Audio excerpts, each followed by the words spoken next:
Would you like to say something to the press? We had a historic meeting and decided to leave the past behind, and we are about to sign a historic document. The world will see a major change. I would like to express my gratitude to President Trump to make this meeting happen. Thank you. Thank you very much. And what, 3 months ago, he was saying fire and fury and red button and calling him a dotard. And now look where we're at. If you are receiving this transmission, you are the resistance.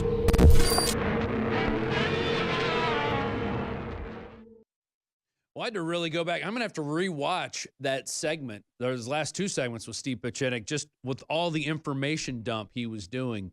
The history involved with this North Korean peace deal goes back, pre-year 2000 with Donald Trump. This Time Warner merger, what it really means, it's just these old dinosaurs trying to recoddle their bones together. The economy, Dennis Rodman.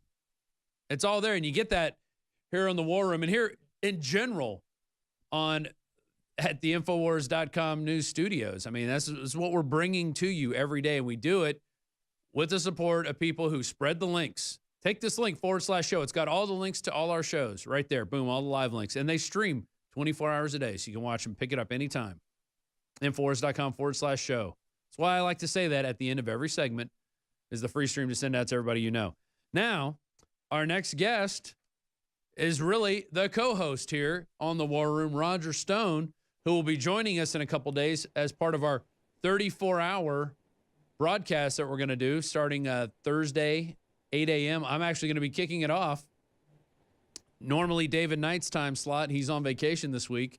And this was sort of last minute. We were going to move it to next weekend, then we decided to do it this weekend because the IG report's coming out.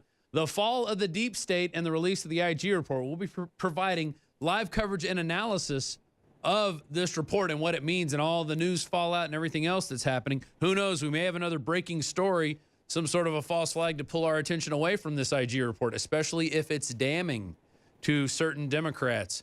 And now, wearing an amazing Technicolor dream coat is Roger Stone. Thank you very much, Rob. I can honestly say I have never seen a segment with Steve Pieczenik in which I didn't learn something. His depth of knowledge, his contacts, his analysis is really spot on. He's a true American patriot. This is, of course, a Madras jacket, which is suitable for this time of year, mostly in southern climes. And yes, I will be rocking it when I come to Austin Thursday and Friday, when we stage a marathon to educate the American people about the incredible corruption of the Obama administration and their illegal and unconstitutional efforts to steal the last presidential election. And maybe we'll learn some things in this report that could help you in your many cases where you're having to be trotted up and back and forth to D.C. to go talk about things that never happened. You can easily prove them, but no, they just want to drag your name through the mud, of course. And it's just ridiculous. But, Roger, let's start off with this summit yesterday on an island that used to be a Japanese prisoner of war camp. Now it's a place where North Korea, United States came together, shook hands, signed a four bullet point deal, 2-page memo, essentially. And, where do we go from here? Well, it's interesting to me the way the mainstream media has immediately jumped all over Donald Trump because he has not instantaneously produced a magic deal in which the North Koreans agree to everything that we want unconditionally. And he has been, I think, a shrewd negotiator from the beginning. If you go back and look, he always tempered his optimism with the negotiator's statement of caution. You can find him saying, well, maybe we'll make a deal. Maybe we won't make a deal. Sure would be great for the whole world and for both of our countries if we could make a deal. But if it doesn't happen, hey, that's okay, too. He also made it clear that he didn't expect this to be much more than an ice breaking, kind of a first opportunity for each leader to take the measure of the other man. These kind of complicated negotiations the art of the deal, if you will, takes some time. And this is what Trump does well. If you can negotiate with the cutthroats in Manhattan real estate, you can most definitely negotiate with the dictator of North Korea. Yeah, I totally agree. And of course, the media was having a field day. Guys, we have a clip that Harrison Smith was putting together, and it kind of shows through the years. It's actually going to start off in the 90s, Roger. And it goes through his statements on North Korea. And I think people are going to find it very enlightening. So let's play this right now, and then I'll get your comments. Let's look at North Korea. North Korea is developing missiles like nobody has ever seen. And we better do something rather quickly with them, hopefully through negotiation. But we better do something rather quickly with them. Russia What if, on the North Korean front, what if the North Koreans don't play ball, develop a nuclear capability, go forward with their missile development? Does the United States act unilaterally? Excuse me. If spoken to correctly, they will play ball. You go in, you start negotiating, and if you don't stop them from doing it, you will have to take rather drastic actions, because if you don't take them now, you're going to be in awfully big trouble in 5 years from now when they have more missiles than we do. We're a bunch of saps. There's no question that North Korea is developing missiles.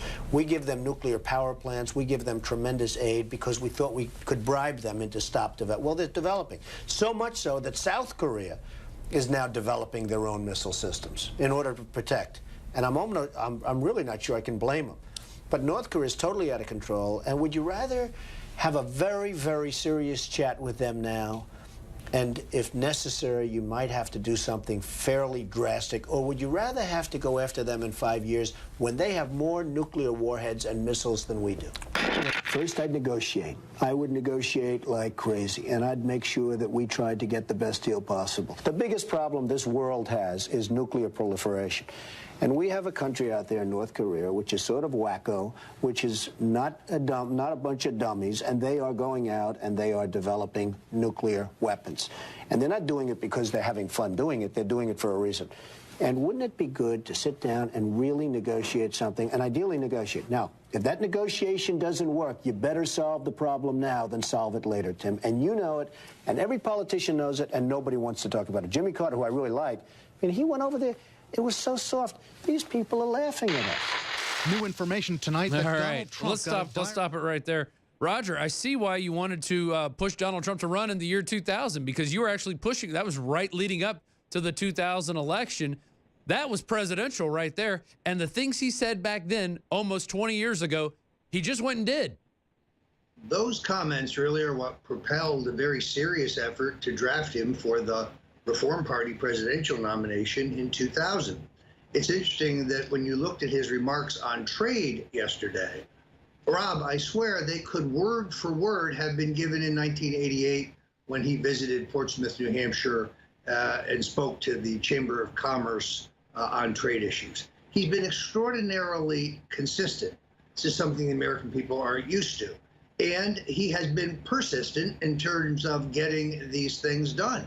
It is interesting because I've seen this phenomena before.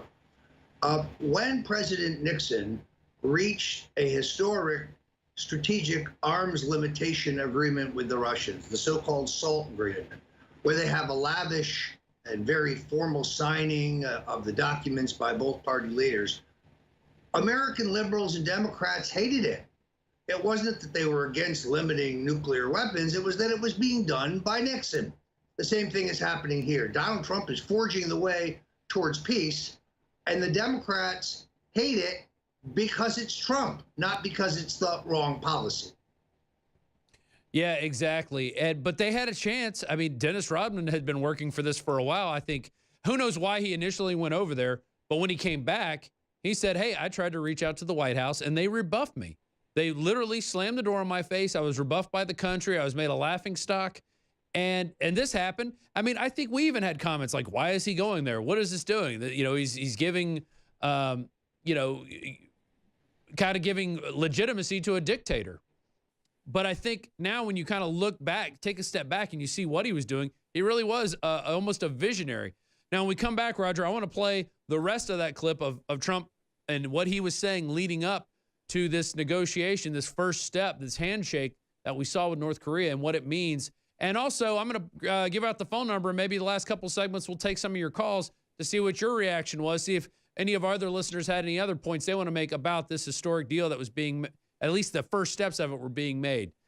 Thank you, Roger Stone. We'll be right back. You're watching The War Room. Infowars.com/show is the free stream to send out to everybody you know. All right, welcome back to The War Room. We're going to open up the phone lines for the bottom of the hour. If you got a question for me or Roger, I'd rather talk about the peace deal, see what you think about it, see what you think is going to happen. In fact, let's put out a poll, Allie. Will Trump bring peace to North Korea, yes or no? Maybe the third selection could be Dennis Rodman is awesome. So people can say that if they don't want to say yes or no. So our number here to join us, 888-201-2244, 888-201-2244.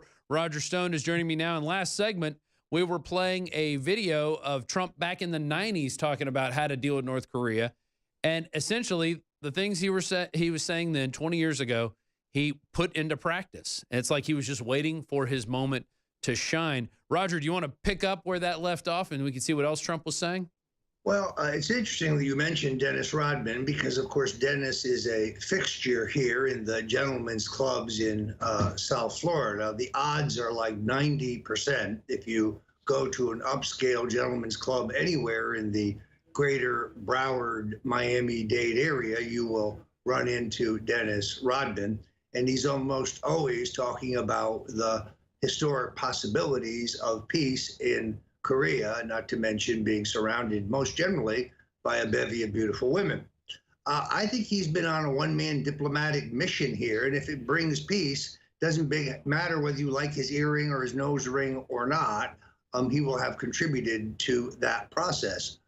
Beyond that, it's laughable to watch the liberals who want the president to fail. They'd rather have thermonuclear war than give Donald Trump a victory. It really is extraordinary.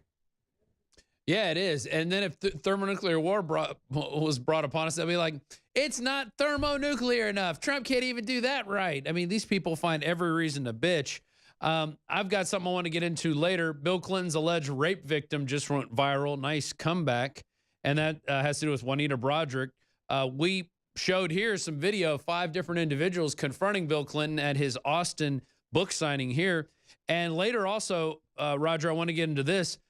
Creepy Joe Biden confronted again over his touchy behavior. And this is the same man, Howard Kaplan, who confronted him back in April and also confronted Bill Clinton recently about his flights on the Lolita Express. So it's people standing up, shouting out these questions, even at these events. These are questions. It's not like we're just screaming at him, calling him a Nazi or anything. It's asking real legitimate questions, bringing up real legitimate points. I think every one of the 5 people that interrupted him on Sunday night brought up a different point. It wasn't even Bill Clinton is a rapist over and over again. It was Danny Williams. It was Mena, Arkansas. It was his attacks on women. It went over and over again. Lolita Express flights. It kind of covered the gambit of the Bill Clinton crime. So I want to get into that later. But let's pick up with that video of Donald Trump basically telling us how he was going to do the North Korean deal before he actually did it. New information tonight that Donald Trump got a dire warning about a major national security threat he'll face when he enters the Oval Office. A threat that comes from a young, impetuous dictator who executed his own uncle. U.S. intelligence officials tell CNN the White House is conveying that North Korea is a grave, near-term threat to America.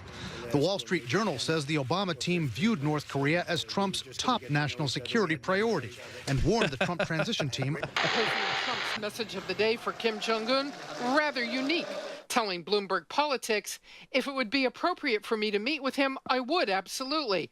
I would be honored to do it. Under the right circumstances, I would meet with him. It's a message to Kim Trump offered on the campaign trail. Who the hell cares? I'll speak to anybody. Who knows? There's a 10% or a 20% chance that I can talk him out of those damn nukes. The international community is struggling to contain the rapidly escalating threats of North Korea's nuclear program. It's an extremely tense, delicate situation that requires calm diplomacy and sober deliberation. Unfortunately, we elected a human bullhorn with a corn syrup addiction. Trump is talking tough on North Korea.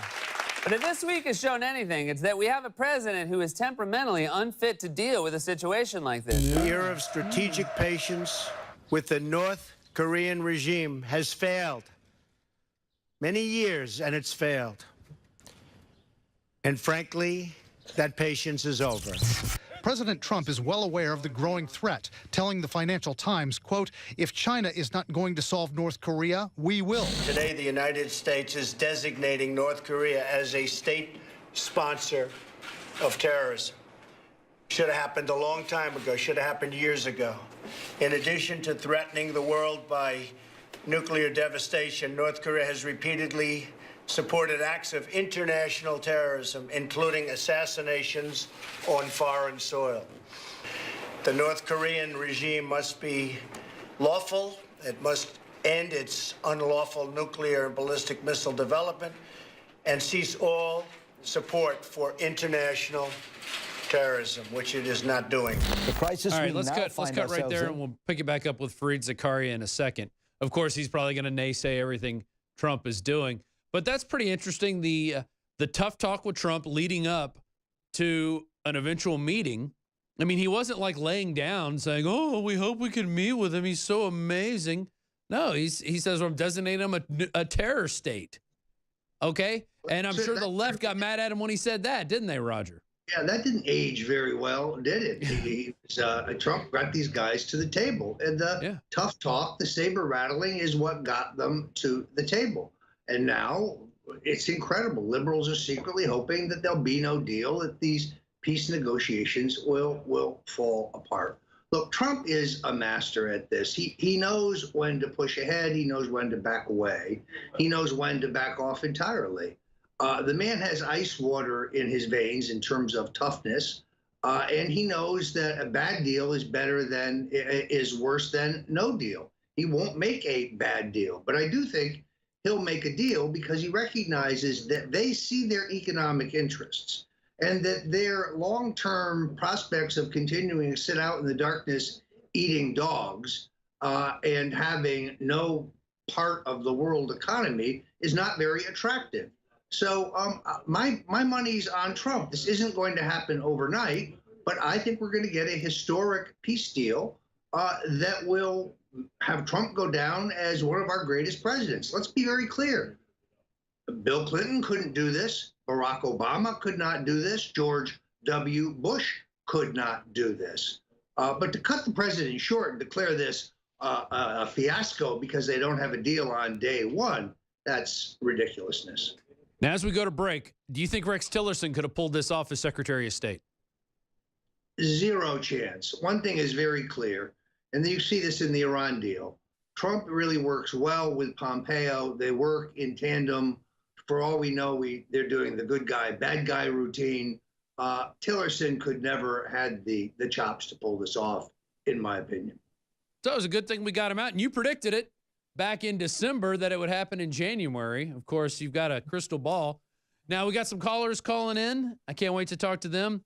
And we're going to get to more of that video of Trump just kind of predicting what he was going to do and showing you how the art of the deal in, I guess, over a 20-year period could happen.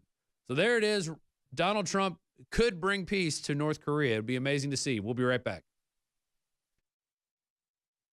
Rob Dew here. You're watching The War Room. You can follow me on Twitter at Dews News, DEWSNEWZ. Before we get back into Trump and the peace deal, and we're going to go to your calls as well. I got John in Maryland, Jefferson in Virginia. Remember, when politicians say they want to grab your guns and do all this stuff, they are increasing their security, their armed security, because I think we just had the first anniversary of Steve Scalise being shot and other congressional aides being shot and the gunman being killed. Here's an article. Politicians fear safety as threats against Congress skyrockets. Representative Barry Loudermilk of Georgia bought body armor. Greg Harper hired armed security guards for events back home in Mississippi. And Dan Donovan fortified his Brooklyn and Staten Island offices with security cameras and buzzer systems. Okay. And they're not doing that for NRA members. They're not worried about NRA members attacking them. They're worried about people on mass murder pills. People that are so blitzed out of their mind, they don't know which way is up. So just remember that every time they try to take your guns, they're increasing their security. They don't want you to have your security, at least those who are gun grabbers. So we were finishing up with that video with Roger Stone. Did we get Roger back? Okay, we'll play this video here in a second. But that's what happens with technology sometimes. It's amazing, but sometimes you can always go on the phone with them if it's not working. We'll go on the phone. But we have Trump. We're showing video up until the summit meeting happens and all of his buildup of pretty intense rhetoric against North Korea. You know, labeled them a terrorist nation, basically putting them on notice that, hey, we're watching you. Our eyes are on you. The Obama administration was telling him, hey, North Korea is your top priority. So before his second year of office is up, he's already gone and shaken hands with the North Korean dictator, and they've laid out at least a 4-part plan that will hopefully lead to peace in that peninsula. So let's go to that video now of Trump basically with the lead up to this peace process, this peace summit. The crisis we now find ourselves in has been exaggerated and mishandled by the Trump administration to a degree that is deeply worrying and dangerous. North Korea best not make any more threats to the United States. They will be met with fire and fury like the world has never seen. For his entire life, Donald Trump has made grandiose promises and ominous threats and never delivered on either. The war of words between US President Donald Trump and North Korean leader Kim Jong-un is beginning to shake even the most steady of nerves. What are you doing to prepare for the summit with North Korea? I think I'm very well prepared. I don't think I have to prepare very much. It's about attitude. It's about willingness to get things done. I explained to President Trump that his leadership and his maximum pressure policy, together with international solidarity, brought us to this juncture. I expressed President Moon Jae-in's personal gratitude for President Trump's leadership. Would you like to say something to the press? We had a historic meeting and decided to leave the past behind, and we are about to sign a historic document. The world will see a major change. I would like to express my gratitude to President Trump to make this meeting happen. Thank you. Thank you very much. And what, 3 months ago, he was saying fire and fury and red button, calling him a dotard. And now look where we're at. That's the art of the deal. Do we have Roger back on? All right, Roger, we finished up with that long kind of clip that kind of brought us from the 1990s, 1999, all the way up to today. A mission nearly 20 years in the making. It is pretty amazing, isn't it? It's really an extraordinary moment, Rob. And I think it's important people realize that we're able to bring you this kind of cutting-edge, unbiased coverage of this only through the loyal patronage of our listeners and viewers at the Infowars.com store. You won't get this kind of analysis at CNN or MSNBC or any of the networks. And I can honestly say, I think the revolution is fueled by BrainForce Plus, an incredible product which gives you mental clarity, mental energy, the ability to fight those extra hours for freedom, be creative, be productive, but it doesn't jack you up like those, energy drinks where you have an ugly crash. So it's at a great price right now at the Infowars.com store. This really is the supplement that, for me, underwrites the energy level of the revolution. Yeah, and I just want to give a little endorsement here to the Real Red Pill Plus. I've got with me the Real Red Pill and then Real Red Pill Plus right here. Now, if you look at their supplement facts, everything is exactly the same except once you get past the beet juice. It has an energy blend of green tea extract, coffee fruit, yerba mate leaf extract, and guarana seed extract. Still the same amount of pregnenolone, same amount of vitamin K, same amount of vitamin B12, same amount of magnesium, zinc, selenium, copper, manganese. But you get with the Real Red Pill Plus that little boost of energy. And I took 2 of these about 10 minutes ago. I was going to go get a cup of coffee. Now I'm fine. Now I'm just going to have some water, which is probably better for me anyway, although we do sell some amazing organic coffee. And it does. You're right, Roger. It funds everything we do here. And right now we got some great deals. So get in on it before they run out. We want you to try these products so you see how good they are, see the great deals you're getting, and then you'll be a repeat customer and also a word-of-mouth advertiser. Now let's go to these calls. We got Jefferson in Virginia. Let's go to him first. He's got a specific question for you, Roger. So go ahead, Jefferson. Yeah. Hey, Rob. Roger, Can you hear me? Are you there? I don't know. Did we drop Roger off? Okay. I think we did drop Roger off on accident. We had him up on our phone system. I'm not sure what happened, but we're calling him back right now. Hang on, Jefferson. I just want to remind people, next segment, we're going to show this video of creepy Joe Biden being confronted. And I want to get into a tweet that Juanita Broaddrick put out after Bill Clinton's Al Franken moment saying, he literally said, I think terms have really changed and I think the norms have really changed in terms of what you can do to somebody against their will. He said that in an interview that came out just yesterday. I covered it. And so Juanita Broaddrick replied, here's this. So Bill Clinton thinks he should get a pass because it was 1978 when he raped me, and he knows it's not acceptable in today's society. And then Maggie Haberman, of all people, came to the defense of Juanita Broaddrick, and I'm going to read these tweets of what the vile liberals said in response. How dare anyone attack President Clinton? Now, we have Roger Stone on the line. Jefferson, go ahead with your question. Thank you, Rob. Roger, it's good to talk to you. My question for you is, do you think it would be a good idea for the president to sign a secret executive order, which Obama did 19 times during his terms, to basically direct to the Department of Justice and the FBI that they cannot issue any immunity offers to anybody without the president signing off on them? They would not be valid without his signature. I like that as a reform. I also think the president should immediately order the declassification of all of the material pertaining to this phony Russia investigation. How did this get started? When did it really get started? Who was in on it? What are they hiding? They're playing this game of keep away with the president. All right, stay right there, Roger. We'll be right back, guys. I'll let you continue. Jefferson on the other side. You're watching The War Room. Thanks for watching. If you are receiving this transmission, you are the resistance. As the years go by, it gets harder and harder to keep up with your body's nutritional needs. With changes in diet, unnatural ingredients, and stress, you may not be able to get all the necessary nutrients, amino acids, vitamins, and minerals needed daily.